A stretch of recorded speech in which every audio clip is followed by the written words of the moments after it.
সামনেই তিশার বিয়ে, কিন্তু হঠাৎ এক আগন্তুক এসে তিশাকে বশ করে নেয় আর তাকে নিজের ইচ্ছে মতো ব্যবহার করতে থাকে।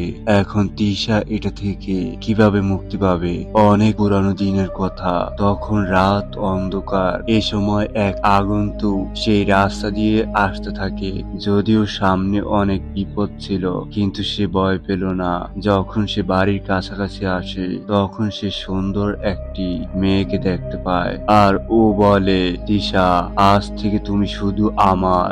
আর ও তার চুল কেটে নিয়ে যায়। এর মাত্র দুদিন পর ছেলেপক্ষ তিশাকে দেখতে আসে। তখন মাধবের মা তাকে পার্সোনাল ভাবে কথা বলতে বলে। তখন তিশা মাধবকে তার রুম দেখাতে নিয়ে যায়। আর এখানে মাধব তিশাকে বলে, আপনার কোনো বয়ফ্রেন্ড নেই তো? তখন তিশা বলে, আপনি কি আমাকে বিয়ে করতে এসেছেন নাকি আমার ইনফরমেশন বের